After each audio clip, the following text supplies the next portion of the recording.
दोस्तों, तो फिर से इंडिया में एक और नया एग्ज़ाम का पेपर लीक हो चुका है। मैं 2024 नीट पेपर लीक की बात नहीं कर रहा हूँ, बल्कि एक और एजुकेशनल एग्ज़ाम, बहुत ही ज़्यादा एजुकेशनल एग्ज़ाम का पेपर लीक हो चुका है, और वो है नीट यूजी का पेपर लीक। से पता चलता है कि उसके बगल में जो बच्चा बैठा था उसके पास तो पूरा पेपर था। क्यों? क्योंकि बगल वाले बच्चे के पिताजी अमीर थे, पेपर खरीद लाए थे, करोड़ रुपए दे दिया। ये समझ में नहीं आता, इन्हें पेपर कराने के लिए दिया गया या लीक कराने के लिए। एनटीए को दिया गया, नेशनल टेस्टिंग एजेंसी, उसका नाम होना चाहिए नेवर ट्रस्टेबल एजेंसी। ये जो नीट यूजी का एग्ज़ाम है उसमें पेपर लीक हुआ है, उसके बाद फिर धीरे धीरे करके हरियाणा, राजस्थान से भी इसके फैक्ट्स और न्यूज़ निकल करके आने लगते हैं, जिसके बाद कई सारे एजुकेशनल टीचर्स इसके ऊपर आवाज़ उठाते हैं। हालांकि ये चीज़ हमें बार बार इंडिया की पॉलिसीज़ में बार बार ये चीज़ देखने को मिलता है। इंडिया की गवर्नमेंट में बार बार ये क्राइसिस देखने को मिलता है, जहाँ पे कहीं पे नीट और यूजी जैसे जो बड़े एग्ज़ाम्स होते हैं, एसएससी और बाकी सारे जो बड़े एग्ज़ाम्स होते हैं, वो एग्ज़ाम से पहले उसके जो पेपर लीक्स होते हैं उनके फैक्ट्स निकल कर के आते हैं, पेपर लीक्स के फैक्ट्स निकल कर के आते हैं। फिर कोई एजुकेशनल बॉडी होती है जैसे कि एनटीए, वो सब पूरे के पूरे एग्ज़ाम को ही कैंसिल कर देती है। उसके बाद फिर एस्पिरेंट्स जो होते हैं, जो कि एग्ज़ाम देने वाले होते हैं, वो इससे बहुत ही ज़्यादा परेशान हो जाते हैं। और उसके बाद फिर जो एजुकेशनल टीचर्स होते हैं, त्रिपाठी, खान सर और बाकी सारे जो टीचर्स होते हैं, वो इस पे आवाज़ उठाते हैं। सोशल मीडिया पे ध्रुव राठी जैसे जो कंटेंट क्रिएटर्स होते हैं वो आवाज़ उठाते हैं, इस पे फैक्ट चेकिंग होती है सोशल मीडिया पे। फिर कुछ प्रोटेस्ट होता है जहाँ पे बच्चों को मारा पीटा जाता है, और उसके बाद फिर बस एक सीबीआई एजेंसी को डाल दिया जाता है इसकी जांच करने के लिए, और उसके बाद फिर जो मामला है वो शांत हो जाता है, और टाइम ऐसे ही आगे बीतते जाता है, और आगे चल करके फिर से कोई इसी तरीके का फैक्ट्स प्रॉब्लम, एजुकेशनल प्रॉब्लम देखने को मिलता है। और ये साइकिल जो है वो बार कंटिन्यू इंडिया में चलते जाता है। लेकिन आज हम जानेंगे कि आखिर इसका रूट कॉज क्या है, क्यों आखिर बार इंडिया में paper leaks, exam, educational paper leaks होते हैं, और उसके बाद फिर फैक्ट चेकिंग होता है, और उसके बाद फिर सीबीआई जांच होती है। सोशल मीडिया पे एजुकेशनल लोग इस पे आवाज़ उठाते हैं, और उसका फिर सारा मामला दब जाता है, और उसके बाद फिर कोई और पेपर लीक से की हमें खबर देखने को मिलती है।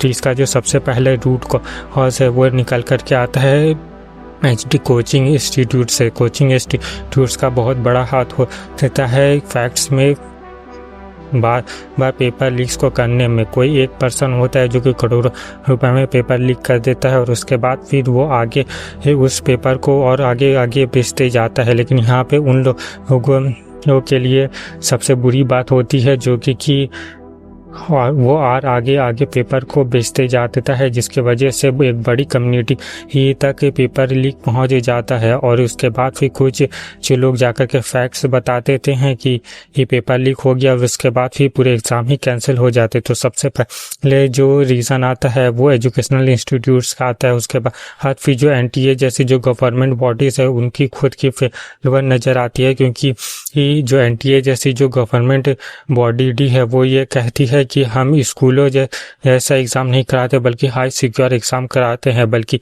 कि स्कूलों में पेपर लीक सुनने को नहीं मिलता है, लेकिन जो एनटीए के एग्ज़ाम्स होते हैं, एसएससी जैसे जो एजुकेशनल बॉडी के एग्ज़ाम्स होते हैं, उनके न्यूज़ में सुनने को मिलता है कि उनके पेपर लीक्स हो गए हैं। तो न्यूज़ में इस पेपर लीक से जो है वो एनटीए और यूजीसी जैसे हाई इंस्टीट्यूट्स के पेपर लीक्स न्यूज़ में सुनने को मिलते हैं, लेकिन स्कूलों में न्यूज़ के पेपर लीक से सुनने को नहीं मिलता है। तो मतलब तो यही बात जो है पीडब्ल्यूडी के टीचर ने भी कहा, साथ में खान सर ने भी इस पे आवाज़ उठाई, या न्यूज़ मीडिया या में खान सर ने बताया कि आखिर एक पेपर लीक होता है तो उससे कई ज़्यादा 20-30 लाख बच्चों का भविष्य खराब होता है।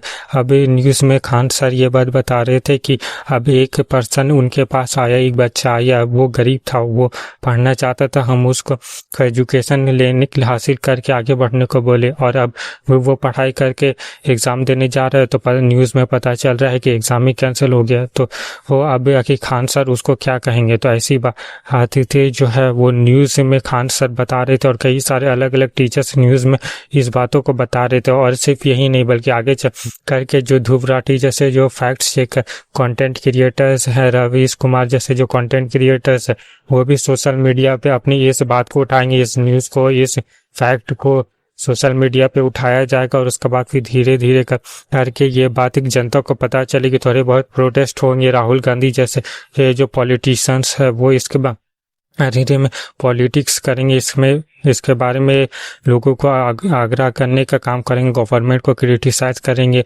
और उसके बाद फिर धीरे धीरे करके के पॉलिटिशियंस भी साथ हो जाएंगे, एजुकेशनल हैंडल्स भी साथ हो जाएंगे, सोशल मीडिया पे भी बात दब जाएगी और ये प्रॉब्लम ख़त्म हो जाएगी। और फिर अगला पेपर लीक जैसा फैक्ट्स हमें देखने को मिलेगा। तो ये साइकिल जो है वो बार बार चलते जाता है। और आखिर इस साइकिल को एंड आखिर कैसे हो सकता है वो चीज़ आप नीचे कमेंट में बताइए।